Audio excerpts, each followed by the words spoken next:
Bonsoir à tous, ravi de vous retrouver cette fois avec un grand sourire car on est très chanceux ce mardi. D'abord, Esprit Foot peut enfin célébrer une victoire. C'est la première fois depuis la création de cette émission, mais oui. Ensuite, parce que c'est le coach qui vient nous en parler. Bonsoir. Bonsoir, on cherchait le chat noir, mais on l'a trouvé. Ah, peut-être pas, la preuve que non. En tout cas, Philippe Inchberger, on a voulu vous récompenser avec un beau cadeau pour vous et pour votre club, dont il est supporter et à la fois athlète de haut niveau. Oui, un athlète qui dessine le rictus au millimètre pendant que la posture se déploie en parfaite harmonie avec une voix calculée sur un ton, une situation imposée qu'il doit incarner, exécuter de mémoire, reproduire jusqu'à un résultat aussi précis qu'une pleine lucarne face au meilleur gardien du monde. Ces performances qui mêlent tonicité et endurance se jouent sur son terrain à lui, les planches et les salles obscures qui l'illuminent depuis près de 50 ans. André Dussolier, bonsoir. Bonsoir. Merci de nous faire ce grand honneur, ce grand plaisir de venir nous rejoindre dans cette émission Esprit Foot, monstre sacré du cinéma français, on est d'accord. 3 Césars, un Molière également, et fan du GF38. Oui, je suis ravi que vous fassiez le parallèle avec, entre le métier d'acteur et la carrière de sportif, ce que je n'ai jamais eu. Mais enfin, il y a vraiment des liens très étroits, quoi. On en parlait juste avant de l'émission.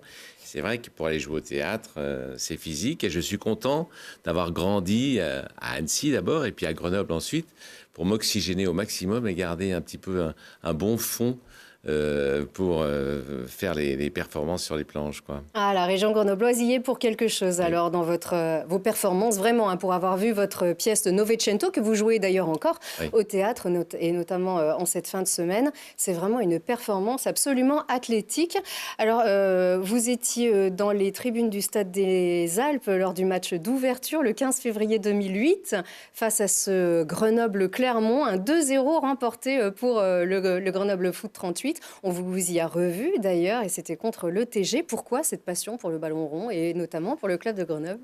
Bon, le foot, ça a toujours été ma passion. Je suis né à Annecy, et puis j'ai fait des études à Grenoble pendant 3 ans. Et évidemment, j'allais voir tous les dimanches ce qui n'était pas encore le GF38, mais le Football Club de Grenoble. Et j'ai gardé un attachement, une affection pour Grenoble, dont je suis toujours les résultats. Et je suis content de rencontrer Philippe Inchberger, l'entraîneur, parce que voilà, je suis évidemment, je suis content qu'ils aient gagné là contre le Red Star de 0, parce qu'il y avait une sorte de spirale un petit peu avant qui m'inquiétait. Et puis je me suis mis à rêver, quoi, quand ils étaient 5e. Je me suis dit, oh, peut-être ça va se faire cette année. Mais bon, j'ai des tas de questions, évidemment, pour dire pourquoi, qu'est-ce qu'il faut faire. Parce que mon rêve, c'est de retrouver Grenoble, un peu comme je l'ai connu en première division. À l'époque, ça s'appelait comme ça. Et donc en Ligue 1. Et je pense qu'on n'est pas loin. Vous aviez joué, d'ailleurs, lorsque vous étiez étudiant à Grenoble ? Au foot ? J'ai pas joué au foot. J'ai joué au foot quand j'étais en Haute-Savoie, mais j'étais vraiment piètre footballeur. Mais j'avais des copains qui ont fait une carrière professionnelle à Lyon, Daniel Revillard par exemple. Mais sinon, non, j'ai suivi le Football Club à Annecy, qui était vraiment dans les années 60 une grande équipe amateur, qui était l'équivalent de la Ligue 2 aujourd'hui, quoi, et qui était champion de France. Et donc, il y a eu des grandes émotions déjà partagées à ce moment-là, mais après à Grenoble. Donc, ce qui fait qu'en effet, j'ai plusieurs clubs. J'ai Annecy, j'ai Cruzeil, j'ai le TG. Et puis j'ai le PSG, pardon, parce que je suis obligé de l'avouer. Ah oui, on le sait aussi. Puisque vous êtes bien sûr entre les Alpes et Paris, et essentiellement oui. Paris quand même. Écoutez, merci beaucoup de nous faire un clin d'œil. Vous êtes ici aussi pour poser toutes les questions à notre entraîneur. Alors que vous êtes de passage à Grenoble pour la promotion de votre dernier film Tanguy 2, le retour d'Étienne Chatiliez. Autant dire que cette émission est placée sous une bonne étoile. Mathias, rien à voir, sans aucun mauvais jeu de mots avec le Red Star, évidemment. Toi, tu es trop content aussi, Monsieur Foot de Télé Grenoble ce soir. Ouais, c'est une belle victoire et ça fait plaisir. Ça y est, ça repart. Allez, on regarde tout de suite à nous, c'est nos 3 points.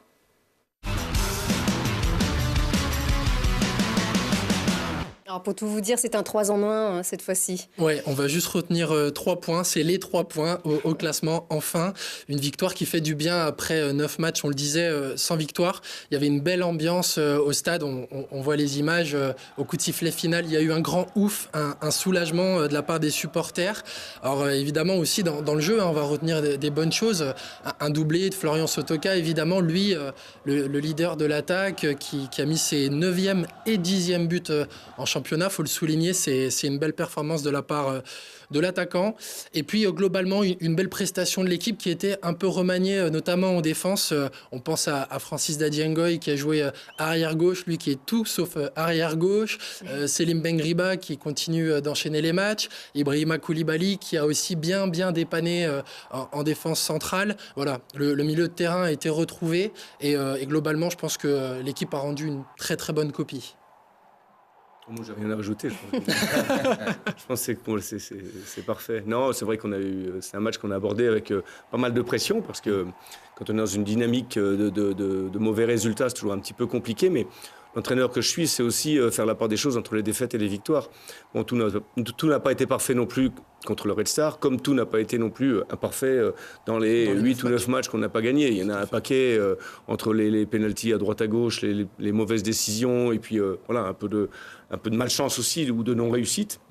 Ça ne s'est pas joué à grand-chose tout ça, mais on était vraiment contents, d'autant plus qu'on avait une équipe et notamment notre défense, effectivement, c'était quand même un sacré casse-tête pour la composer. Et puis c'était un match aussi face à une équipe du Red Star qui est certes 20e de Ligue 2, mais qui était aussi dans une bonne dynamique et qui venait affronter une équipe qui était un petit peu à l'arrêt. Donc on pouvait attendre une équipe du Red Star qui était prête à faire un coup et finalement le GF a répondu présent. Oui, c'est la lanterne rouge, mais on s'en contente. Ce qu'il fallait, c'était au moins renouer avec la victoire pour avoir enfin des ondes positives et puis vous remettre dans une spirale de victoire. Oui, parce qu'on avait finalement, on a tourné à la trêve avec beaucoup de points, beaucoup plus de points que ce qu'on aurait imaginé au mois de juillet. Et du coup, alors, est-ce que ça nous a créé un petit relâchement? Certainement aussi que la nature humaine est faite comme cela. Mais après, quand on part dans l'autre sens, c'est plus difficile de remonter les barreaux. Donc on est content. Vous l'avez vu ce match, André? Je ne l'ai pas vu, mais j'ai surveillé le résultat. J'étais vraiment très, très heureux que le GF38 gagne. Non, mais je me dis, alors est-ce que je peux déjà jouer mon Candide, etc. Oui, tout à fait. Non, mais parce que, évidemment, par ça. rapport aux équipes de tête, je vois bien quand même qu'elles sont là depuis longtemps, que ce soit Brest, que ce soit Metz, que ce soit Lorient. Et que je me dis, qu'est-ce qui fait la différence? Parce que quand Grenoble était 5e, est-ce que c'est la profondeur de banc, comme on dit? Je répète, est-ce que c'est ça qui compte, qui fait que tout d'un coup les équipes de tête ont peut-être plus de possibilités quand on arrive vers le mois de février-mars d'aller au bout, parce que je sens qu'il y a un potentiel énorme dans cette équipe de Grenoble, et puis je trouve qu'il y a un beau parcours, une belle construction, et je suis content vraiment de rencontrer l'entraîneur parce que c'est vrai, on sent cette cohérence-là vue de l'extérieur avec le peu que je connais. Mais je me dis que l'étape n'est pas très loin pour passer vraiment pour flirter avec les premières places. Alors mais la grosse différence, c'est bête, mais à vrai dire, c'est les budgets. On a quand même les gros budgets de Ligue 2 aujourd'hui qui se retrouvent en tête, soit Metz, soit Brest, Lorient. Bon, il y a quelques anomalies du style Sochaux, Nancy, etc. pour différentes raisons. Ce qui fait que nous, quand on est 4e, 5e, et c'est vrai que début décembre, quand on joue le Paris FC, c'est un match, pour moi, c'est le match qu'on a vraiment raté, quoi. Si on gagne ce match, on est 3e avec 2 points d'avance. Ouais. Et je pense que tout le monde le savait aussi dans sa tête, les joueurs aussi. Et du coup, on a raté notre première mi-temps, on a pris un but et on n'a jamais réussi à revenir. Donc peut-être que pour nous, aujourd'hui, la marche, elle est trop haute. Il ne faut pas se rappeler qu'au GF38, vous avez à peu près 75% de l'équipe qui jouait en CFA il y a 2 ans, c'est-à-dire la 4e division nationale. Ce qui n'est pas le cas aujourd'hui d'équipes comme Metz, d'équipes comme Brest, qui sont taillées pour jouer la montée. Mais effectivement, comme vous le dites, sur tous les mois de compétition. Et nous, c'est possible qu'à un moment donné, dès que... on a eu aussi, je ne cherche pas d'excuses, mais on a eu jusqu'à 6 blessés. Ouais. On commence juste à rentrer nos blessés, que ce soit Gibaud, Zanussi, Koulibaly, enfin on a eu un peu tout le monde blessé en même temps. Là, notre charnière centrale était suspendue. On a l'impression, notre gardien, on a l'impression qu'on n'arrive pas trop à sortir du truc. Voilà. Et là, ça semble revenir à la normale, mais toujours est-il que nous, on ne peut pas se permettre d'être à 80%, à 90%. Si on n'est pas à 110, 120%, on ne gagne pas nos matchs. Alors qu'un club comme Metz a une marge de manœuvre, mais 2 fois, 3 fois comme la nôtre. Quand on voit, effectivement, on parlait du banc, quand on voit leur banc, les gens qui rentrent, à un moment donné, bon voilà, c'est les gens qui rentrent aussi pour faire la différence. Et puis, il y a aussi le cursus de ces clubs. Je veux dire, si moi, Metz, je connais, c'est mon dernier club avant de venir à Grenoble. Bon, je veux dire, voilà, Metz, c'est un club de Ligue 1. C'est un club qui a 100 années en Ligue 1. Il n'a pas du tout l'historique du GF38. Tout ça, ça se construit patiemment. Donc, de l'expérience, des structures aussi et de l'expérience. Oui, les structures, bon, déjà, voilà, par exemple... Projet de centre d'entraînement. Oui, pour nous, c'est un frein. Alors, il ne faut pas non plus commencer à pleurer, c'est pas la question, mais il est évident que pour le GF38, s'il veut redevenir un club compétitif, ne serait-ce que sur la Ligue 2, aujourd'hui, on est bouffé, on est dépassé sur les structures par 15-16 clubs en Ligue 2. Donc aujourd'hui, on est sur la recherche d'un nouveau centre d'entraînement pour pouvoir toujours avoir des conditions meilleures. C'est pas qu'on veut être dans du cocon, c'est que le joueur, il faut le mettre dans les meilleures conditions pour en tirer la quintessence. Autrement, j'ai vu, mais vous avez raison, mais j'ai vu qu'il y avait, enfin je ne sais pas si c'est juste, sous votre contrôle, mais que c'était la 5e affluence en Ligue 2, Grenoble. Oui. Donc il y a quand même un potentiel, une attente, et je sens qu'il y a une cohérence dans la politique de construction du club, comme vous dites. Non, il me semble, enfin, vu de loin. Comme il y a de la volonté déjà. Oui, tout à fait. Puis après, si on sait que Grenoble, alors après, Grenoble, c'est une ville de sport. Hein. Il y a les brûleurs de loups, il y a le rugby. Bon, tout ça, c'est du très très haut niveau. Le handball qui est en 2e division, etc. C'est pas toutes les villes non plus. Les féminines de toutes les divisions aussi. J'oublie les pauvres, excusez-moi. Oui, et c'est pas toutes les villes aussi qui ont autant de sport. Donc il y a une sorte de dilution comme ça du sport grenoblois. Nous, on était un peu déçu, franchement, pas moi, parce que j'ai pas l'historique ni l'expérience mais les gens du club, les dirigeants attendaient une affluence, notamment sur la première partie de saison, où on a quand même quasiment occupé les 5 premières places toute l'année. Enfin toute l'année 2018 en tout cas, attendaient à une meilleure affluence, qu'on était un petit peu... Oui, mais c'est pareil, il faut redomestiquer les gens, leur donner à nouveau envie d'aller au stade, et bon, c'est pas si facile que ça. Mathias, les résultats pour cette fois-ci. Sur les résultats sur les autres pelouses. Alors, Niort est à l'arrêt, Metz aussi, Le Havre, Brest, Châteauroux. C'est des matchs nuls qui font un peu du bien, entre guillemets, au classement. On va quand même garder un œil sur Nancy qui allait s'imposer 4-0 à Sochaux. C'est le prochain match à domicile du GF38 et aussi la victoire de Clermont 3-0 en déplacement aussi au Gazélec. C'est le prochain match du GF38. Forcément, on les surveille. Au niveau du classement, ça bouge pas trop, si on prend une place quand même pour le GF38. La 5e place de barragiste, elle est maintenant à 7 points.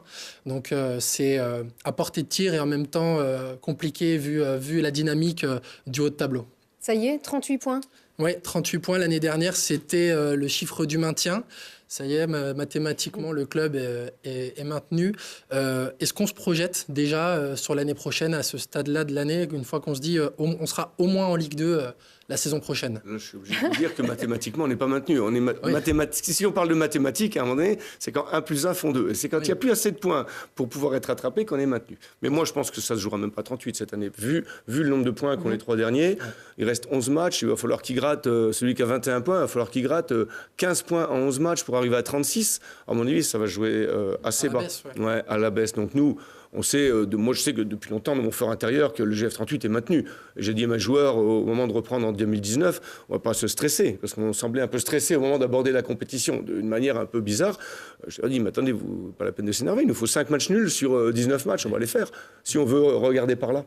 Donc, voilà. Non, on parlait montée il y a encore 1 mois et demi, parce que vous nous avez rendu un peu plus gourmands. Oui, c'est normal. Donc dans ces cas-là, la montée, elle se fera tranquillement sur plusieurs années pour vous, en fait. Mais aujourd'hui, si le GF38 monte, c'est une anomalie, globalement. Mais dans le sport, on sait que on peut faire n'importe quoi. Et aujourd'hui, il reste 11 matchs. Personne ne peut dire si on va pas en gagner 8 sur 11, on ne sait pas. Ou je ne sais pas, ou peut-être 0. Donc voilà, mais en tout cas... Il faut savoir que le club est en reconstruction. C'est surtout ça, qu'il retrouve le milieu professionnel depuis qu'il l'a perdu en 2011. Donc aujourd'hui, je sais que les gens ont beaucoup d'attentes, mais ce qui nous arrive, c'est tout simplement extraordinaire, cette première partie de championnat, mais qui a mis aussi l'eau à la bouche à tout le monde. Du coup, on s'est dit, moi le premier, j'ai dit, mais mec, attendez, on est 5e, on est 4e, moi j'ai pas envie de finir 15e, quoi. Donc j'avais vraiment les boules de voir qu'on n'arrivait pas à enchaîner, à gagner. Et voilà, maintenant je suis content qu'on soit reparti et j'espère qu'on va pouvoir réenclencher, même si, on l'a vu, nos 2 prochains adversaires, attention, sont en grande forme. Ouais. Parce que voilà, on a perdu nos 3 derniers matchs avant le match du Red Star. Pas oublier non plus qu'on a joué Brest et Lorient. C'est pas tout le monde aujourd'hui qui est capable de les battre. Et alors la place de barragiste à 7 points, le maintien qui est presque fait, est-ce qu'on regarde déjà sur l'année prochaine ou il est encore mais nous, trop tôt? on est dans l'anticipation de l'année prochaine sur notre effectif. On a des gens en fin de contrat, on a des gens qui vont peut-être partir, on a des gens qui vont peut-être être transférés. On parle de Flo Sotoka qui va finir, j'espère pour lui, au moins à 15 buts et un attaquant qui marque 15 buts en Ligue 2, même à son âge, à 27-28 ans. Il va être surveillé, ça c'est clair. Donc il peut avoir des. Donc nous, on est déjà sur de l'anticipation. À partir du moment où on pense que l'année prochaine on sera maintenu, c'est tout à fait logique. À partir du mois de février, on commence déjà à regarder sur notre effectif. Qui est-ce qu'on va recruter, combien de joueurs on veut, etc. Bon, sachez aussi que moi l'année dernière, je suis arrivé très très tard. On va pas revenir sur l'intersaison du GF38 qui a été très mouvementée. Et moi, je suis arrivé 2 jours avant la reprise et j'ai eu un contact 4 jours avant la reprise. Donc il a fallu faire FISA et l'effectif était déjà quasi ficelé. Bon voilà, cette année, on a beaucoup plus le temps de regarder ça. Et concernant les barrages, je peux rien vous dire d'autre qu'aujourd'hui, notre objectif, c'est de gagner le maximum de matchs qui restent. C'est même pas la peine de se prendre la tête. On va peut-être en gagner 2, comme je vous disais, peut-être 7, on ne sait pas. Et peut-être qu'au hasard de victoires, 3 victoires d'affilée, on pourra recoller aux places d'honneur. Et on dit souvent que la deuxième saison, elle est aussi plus compliquée. On l'a aussi à l'esprit? J'irai surtout ici parce que le club est sur une dynamique extraordinaire de 2 montées d'affilée, de CFA national, de national en Ligue 2, avec une dynamique de groupe qui est très très importante, mais qui est aussi à mon avis à ses limites. Parce que si on veut s'installer en Ligue 2, si on veut durer, il faut aussi du talent. Parce que sans talent, aujourd'hui, dans le sport, c'est difficile de gagner des matchs. Voilà. Et ce talent, il faut soit le fabriquer, ce qu'on ne peut pas faire actuellement, ça n'a pas de centre de formation. Donc j'espère que l'année prochaine aussi, ça va. De toute façon, au bout de 2 ans en Ligue 2, on est obligé. Oui. Et puis après, d'aller chercher des gens qui peuvent, de temps en temps, nous mettre à l'abri un petit peu plus facilement. Absolument, on va prendre une petite respiration avec nos interviews franchises d'Esprit Foot. C'est le coup franc avec quelqu'un qui n'est jamais loin de vous à l'entraînement.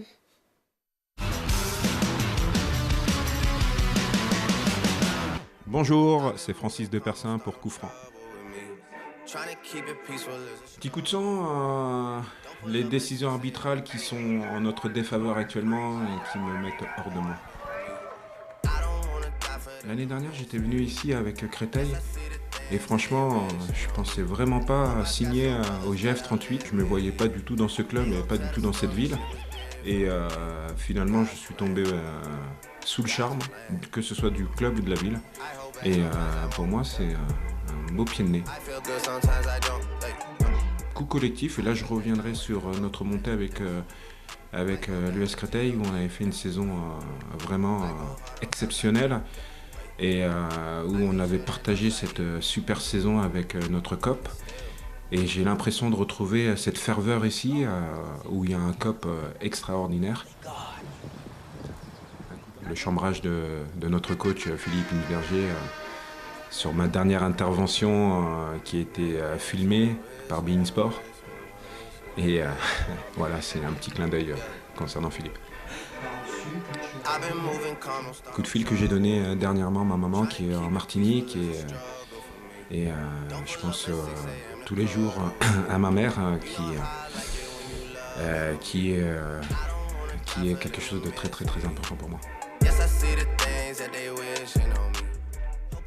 Alors nous aussi, on embrasse bien la maman, puisqu'on nous regarde aussi en Martinique. Télé Grenoble, ça passe un petit peu partout. Vous savez que vous pouvez voir tous les matchs du Grenoble Foot 38 sur Télé Grenoble, sur toutes les box, les Free, les Orange, tout. Je vais m'abonner. Voilà, absolument. Commenté de main de maître par notre journaliste Mathias Arez. Oui, alors Francis de Persin, on vient de le voir, c'est un adjoint qui a un vrai rôle. Il a énormément de travail. Comment se passe votre relation avec lui ? Écoutez, globalement, il fait à peu près tout, et puis moi, je fais rien. Comme ça, ça me permet simplement de prendre du recul sur l'entraînement, parce que l'entraînement a animé tous les jours. Je pense que André ne dira pas le contraire. Quand il faut être dans une salle de spectacle tous les soirs pour tenir les gens en haleine, etc., faire que c'est intéressant ce qu'on raconte, vous, c'est plus facile que nous, parce qu'en général, les gens qui viennent vous voir, ils aiment ça. Mais toujours est-il que Francis, c'est quelqu'un avec qui j'ai travaillé à Créteil pendant quelques mois. Et notre collaboration, lui, il est beaucoup sur les séances d'entraînement, l'animation des séances. Bien sûr, on co-anime tous les deux. On définit ensemble avec nos préparateurs physiques notre semaine de travail pour savoir dans quelle direction on on va. Et puis voilà, il faut que nos séances, c'est très très précis, hein, c'est au niveau, c'est minuté, etc. Voilà. Et puis il faut aussi un énorme travail sur la vidéo, parce que c'est lui qui est chargé du montage sur l'adversaire qu'on délivre à nos joueurs le matin du match. Petit montage qui fait entre 8 et 10 minutes, mais qui nécessite, je pense, à peu près une vingtaine d'heures de travail. Il a parlé aussi un peu de son intégration dans la ville. Enfin, il est tombé sous le charme. Est-ce que c'est un peu votre cas aussi ? Bon, alors moi, je connais un peu mieux un peu plus la région, puisque mon premier mariage était à Voiron. Je dois bien le reconnaître. Mais j'ai jamais vécu ici, mais je connais un peu plus la région que Francis. Mais voilà, oui, on est tombé dans un environnement très favorable, en tout cas en ce qui concerne le foot. Après, Grenoble, c'est une ville avec, comme les autres, ses qualités et ses défauts. Par contre, l'environnement de Grenoble, c'est simplement magnifique, quoi. Voilà, vous faites 20 minutes de voiture, on est transporté dans un autre monde. Donc c'est top. Absolument. 10 minutes à pied, d'ailleurs. On est transporté dans un autre monde, du côté de la Bastille notamment. Vous avez tourné au stade Lesdiguières, André Dussolier, à l'époque où Grenoble partageait d'ailleurs sa pelouse alors avec le FCG Rugby, que vous suivez également, hein, d'ailleurs. Bien sûr. Là aussi, oui. La bataille va être rude aussi pour se maintenir. Tout à fait. C'était un film qui s'appelait Affaires de famille et c'était un Grenoblois, hein, Klaus Drexel d'ailleurs, qui avait tourné. C'est une histoire c'était un peu un polar. Oui, c'est un polar vu par la fille, le père, la mère, et c'était vraiment formidable dans le milieu du foot. Et exactement. Donc comme quoi le temps a bien changé. Aujourd'hui, le Stade des Alpes. On va vous y revoir bientôt, Stade des Alpes d'ailleurs. Ah bah pourquoi pas, mais évidemment je suis coincé par le théâtre là pour l'instant jusqu'à la fin mars, et puis bon, ça dépend un petit peu du travail, des libertés qu'on peut avoir, mais oui, je crois qu'il y a des championnats du monde féminin, non ? C'est ça, juin, à partir le mois de juin, la Coupe du monde féminine de foot, effectivement, 5 matchs au stade des Alpes. Alors, vous aviez incarné toutes les professions, hein, flic, homme d'affaires, entraîneur ou joueur. Vous n'avez jamais incarné un entraîneur de foot? Si, ça y est, ça vient c'est dans un film qui va sortir, qui s'appelle Fourmis, de Julien Rapneau, et vraiment qui est sur le monde du foot, qui est vraiment bien, parce que voilà, c'est l'histoire d'un enfant. Mais bon, je ne vais pas en dire plus, c'est une belle histoire, c'est tiré d'un livre, et voilà, ça y est, entraîneur, c'est fait. Vous êtes coach? Oui, je suis coach. C'est vrai. Et j'étais entouré par des coachs professionnels, donc Mais bon, je connaissais à peu près les termes quand on est au bord des terrains ou qu'on écoute, on entend, on sait bien, mais c'est toujours utile. Mais voilà, c'est un bon film. Très bien. Donc on ne demandera pas à Philippe de vous coacher pour un prochain film alors. Très très bien. On a un petit tacle quand même pour finir cette émission. C'est des tacles gentils chez nous à Esprit Foot, sauf quand ils sont tournés d'ailleurs pour le générique, mais sinon c'est gentil. Regardez.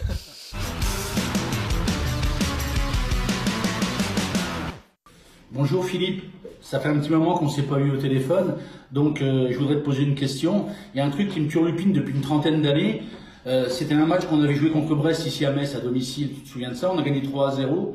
Sylvain Castenduch en deuxième mi-temps déborde à droite, centre au premier poteau, et toi tu laisses passer la balle entre les jambes. Moi je suis au pénalty derrière et je marque.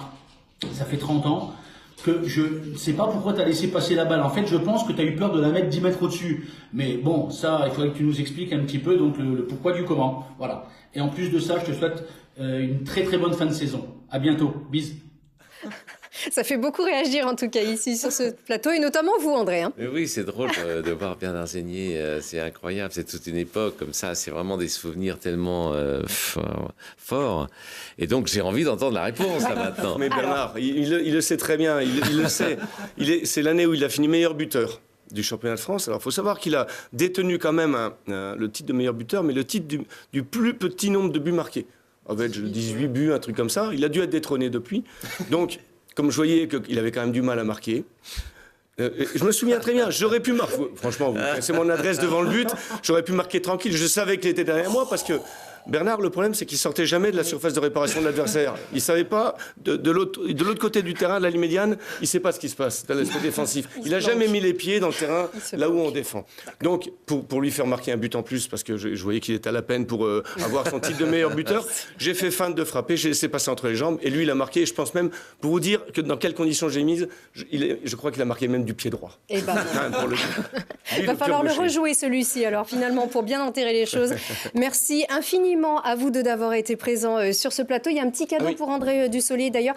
Alors, c'est un petit... oui, exactement. Regardez le beau maillot. Et celui-ci, il est rare.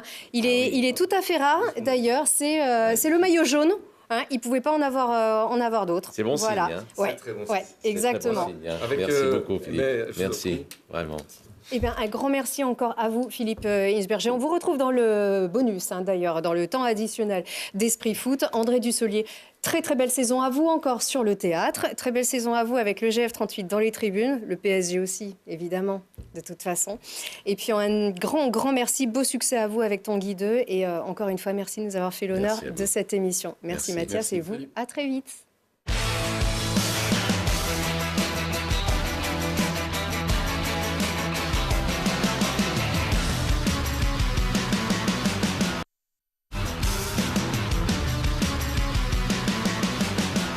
Les arrêts de jeu d'Esprit Foot en compagnie du coach Philippe Hinsberger. On dit quoi? Hinsberger, c'est ce que vous dites? Comme vous pouvez. Non, normalement, c'est Hinsberger. C'est quand même un nom à consonance allemande. Donc voilà, on prononce toutes les lettres un petit peu comme on le fait, mais bon...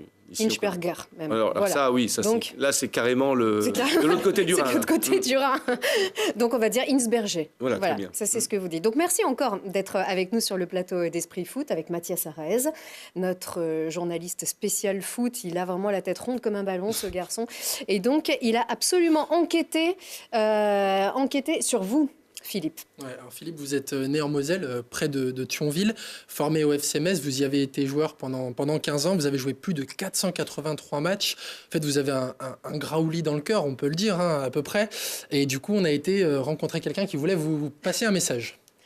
Eh bien, bonjour Philippe.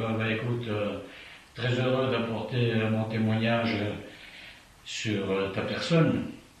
Pour simplement te dire que le FC Metz aura toujours un regard admiratif sur ton travail, parce qu'on sait que tu es sérieux, que le football c'est vraiment ta passion aussi, car c'est un métier, mais il faut quand même, conserver l'aspect de la passion, sinon je crois que c'est un métier qui est trop dur. Je te parlerai pas d'être président de club, parce que ça tu connais les avantages, mais surtout les inconvénients, je peux t'en parler. Alors que dire que je suis attentif à tes résultats et à ton fonctionnement avec Grenoble. Je te félicite parce que c'est une situation qui a priori n'était pas facile à reprendre. Et puis même ma foi, te rappeler que tu resteras toujours Grenade dans nos cœurs, dans la mesure où tu as été pratiquement le seul joueur à ne jamais avoir connu un autre club que le FC Metz. Donc je te souhaite évidemment beaucoup de réussite pour la fin de saison. Et puis, ma foi, au plaisir de te voir lors du match Metz-Grenoble bientôt. Voilà, Carlo Molinari, sympa ce petit message. Ouais, Carlo, c'est pas mon deuxième père, mais un petit peu, c'est le deuxième père de tous les footballeurs qu'il a connus sous sa présidence à Metz. C'est quelqu'un, c'est un Italien qui a le cœur sur la main, qui adore évidemment son club, qui adore ses joueurs, ce qui n'est pas le cas de tous les présidents. Et j'ai eu le bonheur de le retrouver en plus il y a 3 ans comme entraîneur du FC Metz, à qui on est monté en Ligue 1. Donc c'était, même s'il était aujourd'hui, il était venu plus que président d'honneur, mais bon, c'est quelqu'un qui passait tous les jours au vestiaire nous voir, toujours un petit mot, toujours une vision. Il a 85 ans aujourd'hui, toujours une vision exacte, pile sur l'effectif, sur les joueurs, sur nos matchs, un regard acéré. Et donc voilà, c'est vraiment quelqu'un que j'adore et qui me l'a bien rendu. C'est mon président. Avec, en plus, il joue le jeu, il a joué le jeu de Télé-Grenoble. Merci encore, du coup, de nous avoir envoyé ce petit message avec toujours autant de lucidité en plus. Ça fait vraiment plaisir. Beaucoup d'affect aussi. Donc c'est un club qui a forcément une place particulière dans votre cœur. Vous devez toujours avoir un œil, mine de rien, sur le FC Metz. D'autant plus que j'y suis retourné à mon grand étonnement quand même, parce que je sortais d'une période quasiment de 1 an de chômage après mon départ de Créteil. Et le président m'a appelé en décembre 2015. C'est ça, oui, ça fait 3 ans. Ça fait 3 ans. Pour reprendre l'équipe au mercato d'hiver, alors qu'ils avaient fait 15 fois le podium sur 19, mais bon, ils n'étaient pas contents de son staff belge, là, et donc j'ai pris les choses en main. Et donc le fait de revenir comme entraîneur, pour moi, c'était... je pensais que ma carrière d'entraîneur s'arrêterait là. Voilà, elle a commencé au FC Metz, Enfin, ma carrière de joueur a commencé au FC Metz, ma carrière d'entraîneur a commencé au FC Metz, puisque je me suis occupé 4 ans du centre de formation, et j'ai eu notamment la direction de l'équipe réserve pendant 4 ans. Et je me suis dit, voilà, maintenant je suis revenu, ça va se terminer comme ça. Et voilà, ça aurait été une belle boucle bouclée. Bon, elle n'est pas tout à fait refermée. La deuxième année en Ligue 1, la dernière, a été plus compliquée, un début de saison un peu ou très chaotique qui m'a coûté ma place. Mais bon, franchement, j'ai passé 2 années là-bas, 2 années et demie, franchement, de pur bonheur, quoi. C'était particulier de retourner du coup à Saint-Symphorien. Non, vous n'êtes pas encore y allé justement avec le GF38, mais ça, c'est bizarre, j'imagine. Oui, mais alors là, c'est un peu bizarre parce que c'est tout frais, mais j'y suis allé avec Laval, j'y suis allé avec Niort quand Metz était en Ligue 2, puisque faut savoir que Metz, depuis une quinzaine d'années, c'est un club qui ne cesse de faire l'ascenseur. Donc, de temps en temps, je les ai joués aussi quand j'étais entraîneur à Ligue 2, mais on y retournait là au mois d'août en Coupe de la Ligue. Bon, c'est pas tout à fait pareil, mais ça reste quand même s'asseoir sur l'autre banc et tout. Ça m'a fait un peu quelque chose de bizarre. Bon, maintenant, je crois que j'ai dépassé le truc, même si voilà, j'ai beaucoup d'amis là-bas, je suis un Messin de cœur et on ira faire notre match, ça sera un moment très sympathique. Donc on le disait, plus de 480 matchs en tant que joueur. C'est important d'avoir été joueur pour être entraîneur, ça apporte un petit plus au moment de manager, surtout quand on a été aussi capitaine, c'est un rôle particulier dans un vestiaire, on le sait, et milieu de terrain avec une vision aussi. Je pense que le passage de joueur à entraîneur, à un moment donné, est important quand tu étais joueur de haut niveau. Déjà, ça te donne une légitimité par rapport à tes joueurs, dans ton discours, dans la manière de pouvoir aborder certaines situations. Je parle de terrain. Après, il y a tout l'aspect du management et des rapports humains qui fait que même un grand entraîneur peut être un grand joueur peut être un mauvais entraîneur au niveau des relations qu'il peut avoir avec son vestiaire. Et ça, ces relations humaines qui sont très importantes dans le management, évidemment sportif, ça s'acquiert.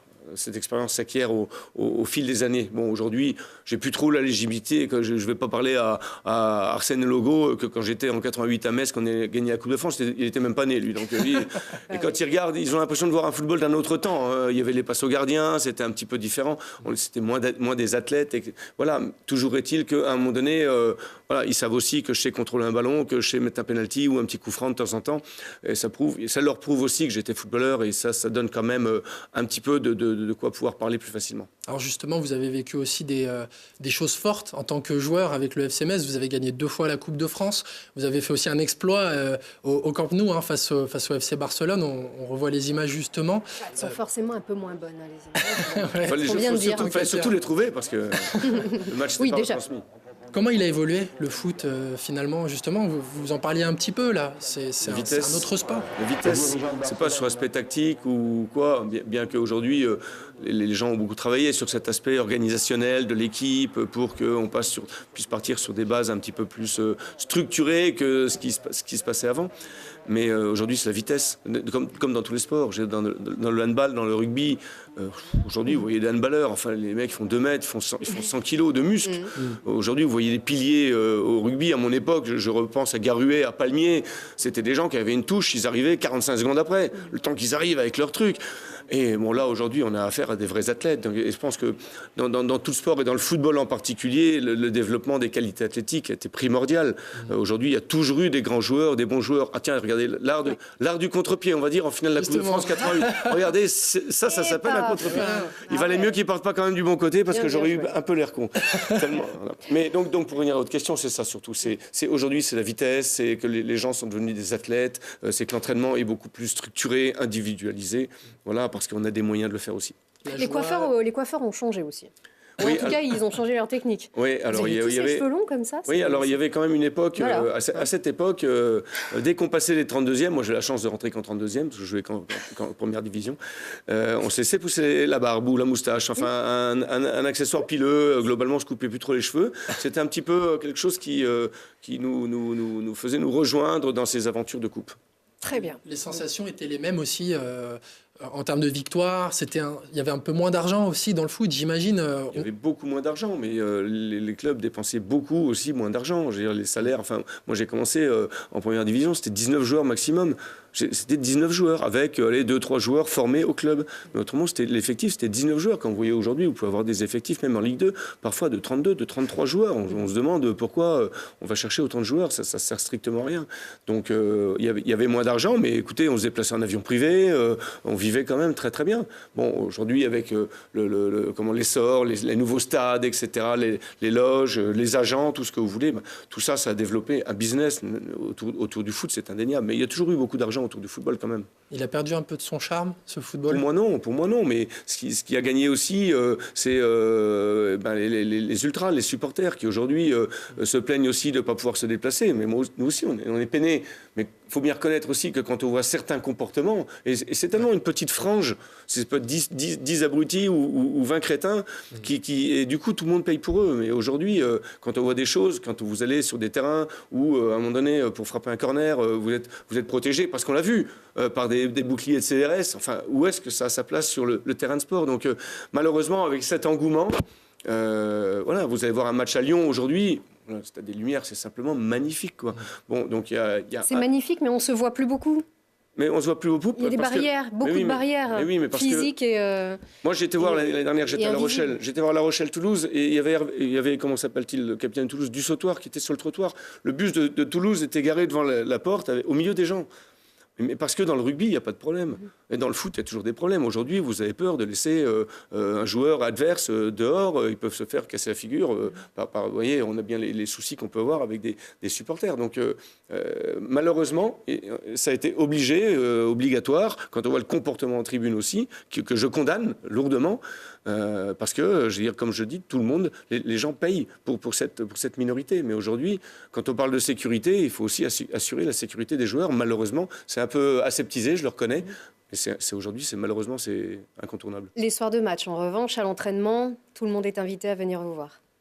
Oui, à l'entraînement, c'est-à-dire... À l'entraînement. Pendant que vous vous entraînez, on peut venir vous voir. Oui, alors là, c'est pareil. Il y a des clubs qui font du huis clos parce qu'à Paris Saint-Germain, il va y avoir 2000 personnes à l'entraînement. Donc, c'est pas possible. Et puis après, c'est des gens qui viennent, qui veulent toucher les joueurs, qui veulent un autographe. Tout ça, c'est un petit peu compliqué. Donc, mais pas chez nous. Aujourd'hui, on a une dimension très humaine aussi. Et puis chez nous, on a nos habitués. On a notre quinzaine d'habitués qui viennent à chaque entraînement. Des retraités qui sont très, très gentils. Ils sont là depuis longtemps. On les voit un peu plus. Quand le soleil revient, maintenant, ils viennent un petit peu plus qu'en hiver. Mais ils sont quand même très assidus. Et tatillons. Ah bah toujours, ils posent des questions. Ils ont aussi cette proximité avec l'entraîneur, le staff et avec les joueurs pour pouvoir un petit peu être privilégiés, nous poser des questions. Tout de suite, on revient sur le match, machin bidule. Nous, on va toujours les saluer parce qu'on trouve que c'est très très sympa qu'ils soient là. Voilà. Alors Philippe, vous parlez de votre vécu. Vous avez une carrière de coach qui est longue, plus de 500 matchs entre Ligue 1 et Ligue 2, plus de 700 si on englobe aussi la 3e division, quelques montées à votre actif. Avec le recul, cette expérience, elle compte aussi dans un club comme Grenoble qui se restructure. Ce championnat de Ligue 2, vous le connaissez sur le bout des doigts presque. Bien sûr, mais je pense que quand le club a pris le pari de changer d'entraîneur à l'intersaison, l'objectif, c'était de trouver quelqu'un qui puisse leur amener cette expérience. Parce que, mine de rien, le GF38 retrouve le milieu professionnel. Avec tout ce que ça va sous-entendre. Recruter des joueurs professionnels avec des égos, parfois, qui sont un peu déroutants. Voilà. Même si ici, on a une dynamique de groupe, je le répète, qui fait qu'on voit que les gens viennent des milieux en dessous. Du milieu amateur, du CFA, du national. On les fait courir sous le macadam, ça ne discute pas, mais ils n'ont pas encore c'est un exemple, hein. Ils n'ont pas encore les mauvais réflexes des vieux joueurs professionnels qui sont tout le temps en train de se plaindre après des tas de choses. Donc, il est évident que le club cherchait un entraîneur aussi expérimenté sur la Ligue 2, ce qui est mon cas, avec un peu de recul, je pense, aussi sur l'événement, capable de prendre aussi les choses en main, parce que tout le monde m'a dit « où tu vas te foutre, qu'est-ce que tu vas faire à Grenoble, tu as vu dans quel état ?» Et bon, enfin, moi j'ai dit « Attendez, c'est comme quand on change d'entraîneur en cours de saison, il y a une décision des dirigeants, moi c'était pas mon problème à moi. Moi on m'a appelé, je suis arrivé avec mes idées et puis un petit peu mon expérience et je pense que c'était aussi l'objectif du club pour pouvoir à un moment donné bien asseoir le club sur cette Ligue 2. Et quel constat vous faites maintenant, depuis votre arrivée, le club qui a retrouvé le professionnalisme? On va dans le bon sens ? Bien sûr, mais les gens au club, que ce soit Max Marty, le président, les commerciaux, enfin tout le monde travaille dans le même objectif. L'objectif aujourd'hui, c'est de rendre le club plus attractif, encore plus professionnel. On a des structures d'entraînement aujourd'hui qui sont obsolètes. pour le moins qu'on puisse dire. On vous invite à venir quand il pleut ou quand il fait très chaud. Non, on a vu. Ouais. Et donc voilà, simplement pour se mettre au niveau aujourd'hui du football professionnel tel qu'il doit être en Ligue 2. Voilà, le club est tout à fait conscient qu'à un moment donné, il faut aller vers des choses nouvelles, mais que ça ne peut pas se faire en 3 mois. Et puis quand on vient, si on n'a pas envie de se changer dans un Algeco, on ne vient pas entraîner Grenoble. On attend d'avoir un club qui est un peu plus structuré, avec des locaux qui sont un peu plus beaux. Et puis voilà, autrement, faut pas, à un moment donné, il ne faut pas pleurer pour tous les jours. Il faut faire les constats. Il faut donner des indications sur, globalement, la marche à suivre, ce qu'il y a à faire. Puis après, il y a des choses qui sont faciles à faire, il y a des choses qui prendront du temps. Mais voilà, il faut savoir que, pour moi, je vois le GF38 dans une politique de 4 ans, globalement. C'est très court, hein. Mais bon, pour avoir un nouveau centre d'entraînement, un centre de formation, pour qu'on puisse à nouveau former, garder nos meilleurs jeunes qui aujourd'hui partent, qui à Saint-Etienne, qui à Lyon, qui à Marseille, qui à Nice, parce que simplement on s'est fait piquer, parce qu'on n'a rien à leur offrir. Et alors, on a vu les images de votre présentation. Ce premier jour, vous aviez parlé, vous aviez dit le mot Ligue 1. Peut-être un jour, qu'est-ce qui manque encore à Grenoble sur le plan sportif et sur le plan structurel aussi? Un budget aujourd'hui, monter en Ligue 1 avec notre budget, c'est quasiment impossible, ce qu'on disait tout à l'heure avec André Dussolier. C'est à un moment donné, 1 + 1, ça fait 2. C'est pas moi qui l'ai inventé. Donc voilà, donc nous, on est aussi un peu... on a un stade qui nous coûte de l'argent aussi, les gens le savent bien. Donc ça nous coûte pas mal d'argent par rapport aux clubs de Clermont, de Niort, qui sont aujourd'hui des clubs de notre catégorie budgétaire, à peu près. Nous, on dépense quand même beaucoup plus d'argent. C'est de l'argent qu'on ne peut pas mettre sur la masse salariale ou pour développer d'autres paramètres du club. Donc, je dis aujourd'hui, on ne peut pas brûler les étapes. L'objectif, c'était de retrouver le professionnalisme et revenir aujourd'hui du CFA2. C'est un exploit grandissime. Et il ne faut pas que les gens l'oublient. Et il faut féliciter les dirigeants, le président, etc., qui a su aussi accompagner le club dans ces étapes. Mais aujourd'hui, pour monter en Ligue 1, quand on voit aujourd'hui les prétendants, Metz, Brest, Lorient, alors Paris FC, un peu une anomalie, mais Paris FC, c'est déjà 12-13 millions d'euros de budget, c'est déjà 5 millions de plus que nous. 5 millions, c'est énorme, c'est plus de la moitié de notre budget. Faut savoir aussi. Donc voilà. Donc quand on pourra, nous aussi, développer un peu notre masse salariale pour pouvoir attirer peut-être le ou les 2 joueurs qui, à un moment donné, vous enlevez Gaëtan Charbonnier aujourd'hui à Brest, je ne suis pas sûr qu'il soit... Voilà, 19 buts en moins. Mais aujourd'hui, Gaëtan Charbonnier ne peut pas venir chez nous. C'est une évidence, il ne peut pas venir chez nous. Très bien, donc à suivre probablement dans quelques années, on va dire, le temps un petit peu de se pérenniser. Bravo en tout cas à vous pour ce que vous avez déjà accompli ici sur ce club. C'était pas gagné d'avance, effectivement, concernant ces petits soucis qu'avait connus l'intersaison. Vous avez su aussi vous imposer avec un très bel état d'esprit, avec une équipe pleine de fraîcheur, pleine de potentiel. Voilà, nous on croit en vous et on vous remercie beaucoup de nous en avoir dit un petit peu plus sur les ambitions du club et sur ce qui nous attend pour cette fin de saison. Merci Philippe Hinsberger. Merci Mathias et vous, à très vite.